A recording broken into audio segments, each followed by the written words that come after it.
All right, welcome everybody to our next installment of the Spotlight series Top 5. Today we are going to be chatting up Michael Moskop and Benjamin Liebich about their, excuse me, about their top 5 choices for the Klingon affiliation. Michael will be telling us about first edition, and Benjamin will be telling us about second edition. Oh yeah, and I'm Maggie Geppert, Vice Chairman of the Continuing Committee.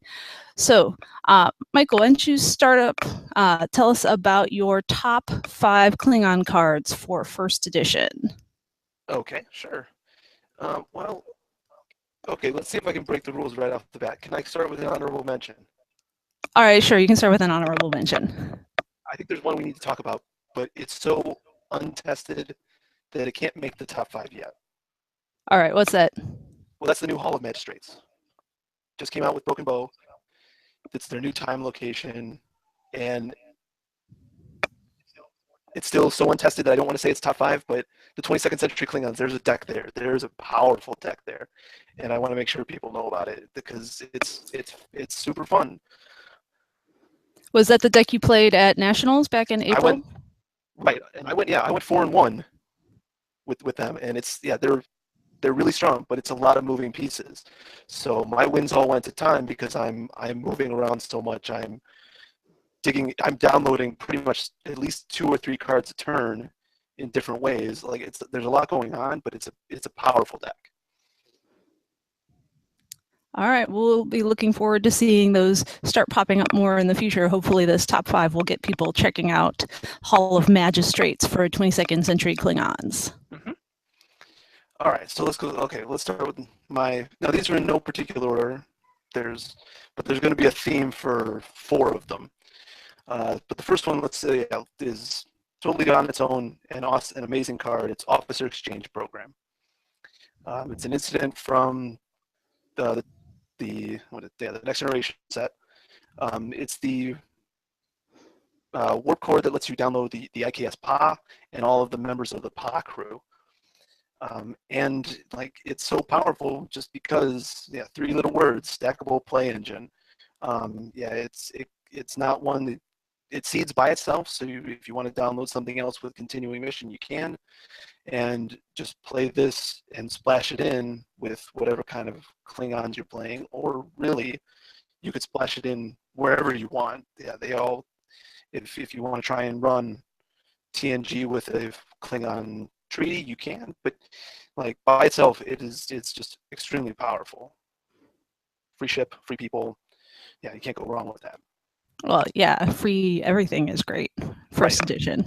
Right, and then it's also it scores you more points if you actually go and try and battle people with the PA. Nice. Yeah, it's a really solid card. You can't like it works in so many Klingon decks that it's totally worth being in the top 5. Excellent. So what are your 4 themed cards then? The 4 themed cards, the theme really for Klingons is they didn't know what they were doing in the pack era. When Premier, AU, and Q, like there are so many good, powerful Klingon cards just because it's so early in the design process. They made powerful cards that still have they've proven they've gone through the test of time. They're still there and people are still playing them all the time. And the first So are we talking Tong drop here? Sorry to interrupt. Okay, yeah, let's okay, fine. I'll go out of order. Let's talk the Tong. That's in the line. Yeah, that's definitely one of my 4. Yeah, IKC Tong is just it's 3 free plays in 1 turn for people, for personnel. And the beauty of it is they don't all have to be Klingon. They can be pretty much whoever you want, whenever you want. All you got to do is burn your normal card play on the Tong. Yeah, mix it with Space Door and keep sucking the Tong back up to hand, or there's a million, the Tong has always been a card that everyone loves. And yeah, you can't, it's again, free plays. You're getting a ship and 3 people for 1 play. Like it's too good. All right, so what you got next for me then? All right, so then also in the too good from too long ago is Kashyyyk, from Q Continuum. First of all, nowadays AU icons are a must in every deck. You have to have a couple, so there she's got it. And then it's a dial skill. That's also a free play if you're playing legitimate leader of the Empire or illegitimate leader of the Empire. Either way, you're getting her for free. And you're getting a card draw because she only has one dot. And then every turn you just, whatever skill you need, she's got it. She's pretty much splashed in every Klingon deck that isn't, that can have next generation characters in it. Like, she's a must. All right. All right, excellent. Is she anybody's love interest? She isn't, which she's not. And I curtain a little bit. I know when the love interests were, when that was actually becoming a usable keyword, mate was going to be one of them, and then for some reason it fell off the list. So, and that's probably for the best, because then being able to stop her for card draws too would just make her just even better. Outrageous. Yeah, it's just too much. So I think it's good that mate fell off that list. All right. But yeah, going along with the theme of cards that are too good from too long ago, it's Arbiter of Succession. It's scoring 10 points at interrupt speed for no just because you got a card in your hand. It's I've used it just to get me to that 100 points just in the middle of a turn. Like it 10 points for with having to do really nothing is too good. So, and like you're going to be wanting, there are ways to even like upgrade it. Like I've seen people play it with No Way Out, or play it where they're not just you get the 10 points, but you're also, the fact you're battling is also giving you more points. So Arbiter of Succession is really something you can always kind of splash into any Klingon deck across the board. Awesome. So what's your I think we're down to our last one then. Yeah, last one is just, it's the mission that every Klingon player knows. It's Distress Mission. With honor ×3 and strength less than 36 is pretty much, you're going to have that maybe in the second turn of a Klingon deck, and then getting 35 points out of it, which ×3 you can get from 3 mission specialists and make the mission a 50-point mission like that. So it's one of those ones that most Klingon players will play just if they have any open slot for a mission. Like that's the one that gets slotted in no matter what, because it's too easy for them to complete. Nice. Yeah, I gotta say, I'll put in one of my personal faves just here from many years ago, and this is because I have a soft spot for talkies, which is Klingon Death Yell. Because who doesn't want to yell to wake the dead? Great. Well, that card is also like that's maybe my number. Well, that's maybe my number 7, because hey, you're getting bang for your buck. Like even when your people die, you get points. So of course, Klingon Death Yell is something that gets splattered in everywhere across Klingons. Yeah, great card. All right. Well, thank you so much, Michael, for giving us your top 5 Klingon cards. Anything else you want to add in before I let you go? No, I'm happy the Klingons are now going to see some play with those 22nd century ones. So let's see how that all works out. Yep. Maybe I'll give that a try. It's one of my first decks that I'll try out. Yeah, maybe they'll be getting something in Project Wisdom. Maybe, I don't know. All right. Well, I'm gonna. Very possible. We'll cut out there then. So thank you so much, Michael, for all of your insight. Thank you for having me.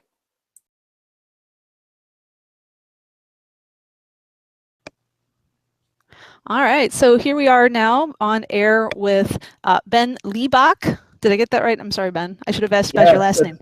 It's Liebich. Liebich. Yeah. And my family is German, but from many generations ago. So we've all lost our German pronunciations, and sort of everything's been Americanized over here. Anyway, so back to Star Trek CCG. Now, second edition. We've got Ben Liebich here, who has kindly agreed to discuss his top 5 list for the Klingons for our Spotlight series. So Ben, why don't you go ahead and give us a rundown of your top 5 for Klingon battle? Yeah, my top 5. It's actually the new Klingon battle deck that I've been trying out at Euros and a couple of other tournaments. It pretty much revolves around the new Delta Pavonis mission and just battling to overcome dilemmas and score points, and ideally not actually face any dilemmas at all. And if I go from the top down, I pretty much have to start with Delta Pavonis itself. I think it's a pretty cool mission, and it's been discussed that it should have been probably a strength mission, but I think it actually works out pretty well as a cunning mission, because it makes it not that easy. I think it would be too easy for Klingons if it was just a plain and simple strength mission. Oh, absolutely. I agree with that, because we already have the easy strength missions for Klingons,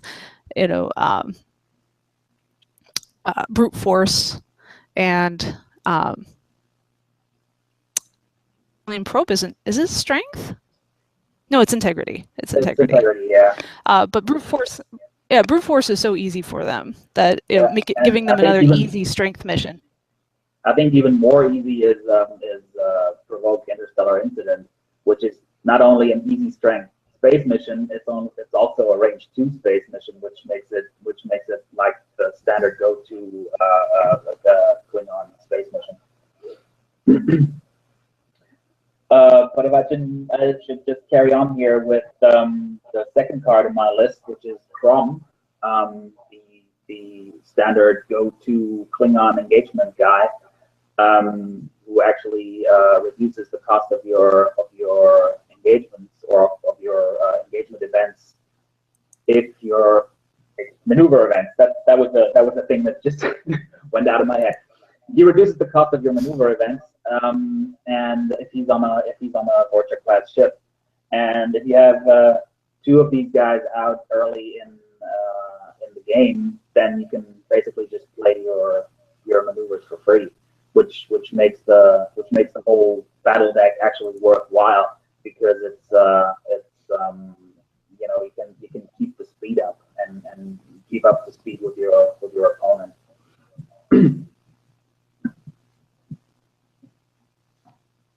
Yeah, it's an interesting contrast, since I've been relearning first edition, that battle has a cost in second edition, and it doesn't in first edition for the most part. Actually, that was one of the things that Charlie mentioned in his Federation article, that the Feds have a cost for battle. So it is an important aspect of second edition that all of the interaction comes at a cost.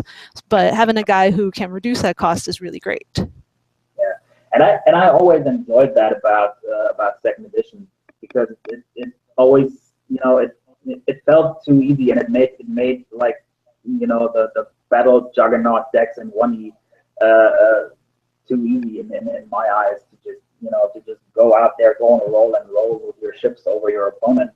And I think the way they implemented battle in 2E is actually very enjoyable. It needs some sort of boost, like in this case with Crom and cards that reduce the cost of these maneuvers or assault cards, but generally I very much like the way that battle is handled in 2E. right, good. Well, let's go on to your next card then. Okay, the next card on my list is the Yakchuk Interrupt, which allows Klingons to overcome even more dilemmas.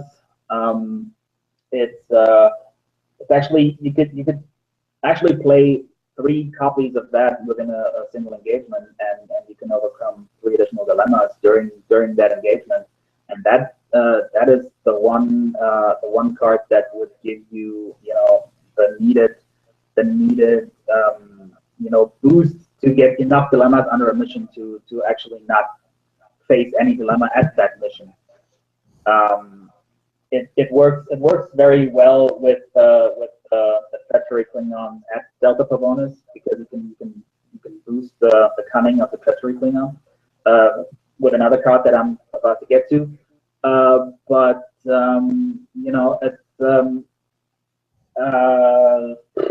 lost my train of thought here. Yeah, you can. It's possible to attempt Delta Pavonis, and also in my deck I use Kittimer for the planet. It's possible to complete those 2 missions with 4 personnel, and if your opponent isn't running Alpha 5. So you don't need to overcome that many dilemmas to make this whole construct a worthwhile thing. And so with Yakchuk, and actually combined with number 4 on my list, which is Kurla, military advisor, you can if you have him in play and in that engagement, you can put him on the bottom of the deck to overcome an additional dilemma. And in combination with that, you can do in a single engagement, if you use the 3 Yakchuks and Kurla, you can overcome 5 dilemmas combined with Delta Pavonis in one single engagement. And and That's insane. Apart from the one that goes under Delta Pavonis with the mission game text, you can actually freely distribute the other dilemmas under the missions in any way you like. So you can, either way you need it, you can distribute them that way. Excellent. Excellent. All right, you're giving me so many ideas, which is why I'm already loving this top 5 series, getting so many different cool ideas for decks. All right, so give us your number 1 then. Well, the last one, that would be No Peace in Our Time, and that is one of the old Klingon maneuver cards that's been around for a long time. But you're not actually going to use that to do any battle because it boosts the treachery Klingons coming by +2, and combined with the IKS Born, which also boosts the treachery Klingons, you can have each of your treachery Klingons be cunning +4 at Delta Pavonis. So that's what actually enables you to complete it with 4 or 5, whoever you have there, and that makes it that much easier. You can still complete with 6, I think, if you don't have No Peace in Our Time out, but with it makes it just that much easier. Excellent. That is so awesome. So yeah, I haven't played Klingon in a very long time, just because all I thought about was the standard solvers, investigate, alien probe, brute force, just doing the rescue prisoners and just doing the standard mission set. So this is, I love that Delta Pavonis has basically really generated a new flavor for the Klingons, or has enhanced the battle, the engagement flavor with the Klingons in 2nd edition. Yeah, I think it was a really good idea. That mission was a really good idea. It actually, out of that set, it was probably the card that intrigued me the most to build something around it, and that entire deck, it is still not yet tier 1, but it just needs a little bit here and there, but all the times I've played it so far, it worked very, very well. Excellent. And it sounds like fun too, which is important, right? All right. Well, Ben, thank you so much for giving us your top 5 rundown for 2nd edition Klingon cards. I really appreciate you taking the time to chat with me today. My pleasure.